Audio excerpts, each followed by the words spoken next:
ମା ବାଲିହର ଚଣ୍ଡୀଙ୍କର ଦିବ୍ୟ ପୀଠ। କାହିଁକି ନାମ ନେଲେ ମା? କାହିଁକି ସେ ଅବତୀର୍ଣ୍ଣ ହେଲେ ଏଇ କ୍ଷେତ୍ରରେ?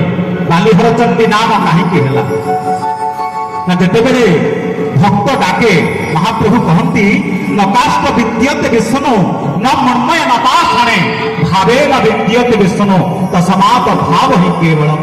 ଭକ୍ତ ଯେତେବେଳେ ଭାବରେ ଡାକେ ମହାପ୍ରଭୁ ଆଉ ନିରାକାର ରହିପାରନ୍ତି ନାହିଁ, ଆକାର ଧାରଣ କରନ୍ତି। ଯେତେବେଳେ ବ୍ରହ୍ମଗିରିବାସୀ ଡାକିଲେ ହେ ମା ଜଗତ ଜନନୀ ଜଗତ କଲ୍ୟାଣୀ ବିଶ୍ୱକ୍ଲେଶ ହାରିଣୀ, ହେ ମା ପୃଥିବୀ ମା ବର୍ଷକୁ ଥରେ ରଜସ୍ଥଳକୁ ହଉ, କିନ୍ତୁ ତତେ ଆମେ ଦର୍ଶନ କରିବୁ କେମିତି? କେମିତି ଦର୍ଶନ କରିବୁ? ମା ସହିପାରିଲେନି, ନିଜେ ବାଲି ଏଇ ବାଲି ଉପରେ ହରଚଣ୍ଡୀ ରୂପକୁ ଧାରଣ କରି ମୁକ୍ତିମନ୍ତ ପ୍ରତୀକ ହୋଇ ମା ଏହି କ୍ଷେତ୍ରରେ ପ୍ରତିଷ୍ଠିତ ହୋଇଗଲା। ସମସ୍ତ ମା ଉଦ୍ଦେଶ୍ୟରେ ଦେବା କେବଳ ମା ଭାବ ଭାବ ଏ ବ୍ରହ୍ମଗିରି ଅଞ୍ଚଳର ଭାବକୁ ପ୍ରକଟିତ କରିବା ପାଇଁ ଯେ ଗୋଟିଏ ମୂର୍ତ୍ତି ହେଇଗଲା। ପୁରୀ ଠାରୁ ସାତପଡ଼ା ପର୍ଯ୍ୟନ୍ତ ଏତେ ବଡ଼ ମୂର୍ତ୍ତିକି, ଏତେ ବଡ଼ ମାଟିକି କେମିତି ପୂଜା କରିବେ ବ୍ରହ୍ମଗିରି ଅଞ୍ଚଳବାସୀ? ମା କୃପା କଲା, ନିଜକୁ ଗୋଟେ ମୂର୍ତ୍ତିରେ ସଜେଇ ଦେଲା। ପୃଥିବୀ ମା ସିନା ଥରେ ବର୍ଷକୁ ଥରେ ରଜସ୍ୱଳା ହୁଏ, କିନ୍ତୁ ଏ ମୂର୍ତ୍ତିରେ ମା ରଜସ୍ୱଳା ହେଲା ବର୍ଷକୁ ଥରେ। ସେଇଥିପାଇଁ ଅଞ୍ଚଳ ରଜ ପର୍ବ ବୋଲି ବିଧି ଚାଲିଲା। ତାହେଲେ ବାଲିହର ଚଣ୍ଡୀକୁ ଡାକିଲେ କଣ ହବ? ବାଲିହର ଚଣ୍ଡୀ ତତେ ସ୍ମରିଲେ ବିପଦ যায় খণ্ডী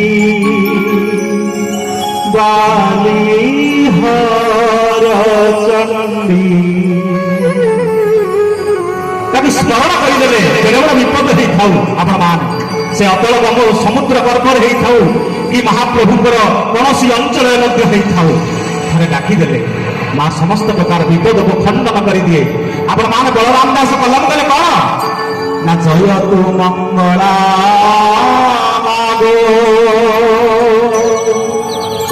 জয় হর চণ্ডী। প্রথম নাম কাহা নাম? মহাচণ্ডীর নাম।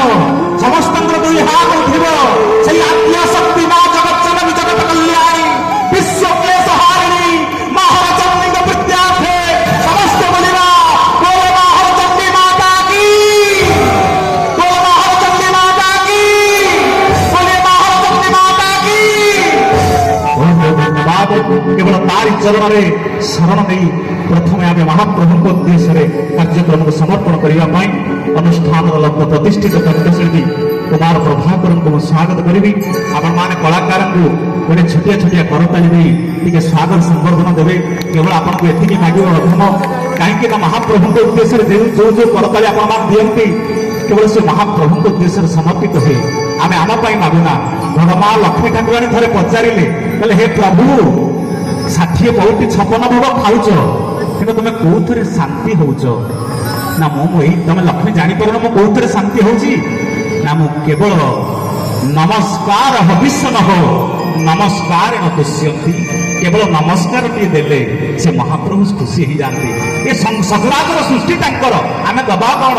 ଟିକେ ଅହଙ୍କାରକୁ ଦୂରେଇ ଦେଇ ମନକୁ ଟିକେ ଶୂନ୍ୟ କରିଦେଇ ସେଇ ପରମ ବ୍ରହ୍ମଙ୍କ ଉଦ୍ଦେଶ୍ୟରେ ଗୋଟେ ଜୋରଦାର କରତାଳି କାଳିଆ ପାନ୍ତ ଉଦ୍ଦେଶ୍ୟରେ ଲଗେଇବା।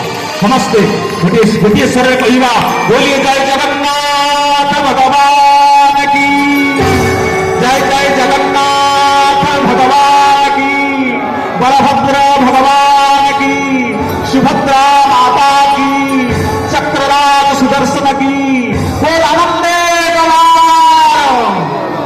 ଆସନ୍ତୁ ଶୁଣି ନେବା କଣ୍ଠଶିଳ୍ପୀ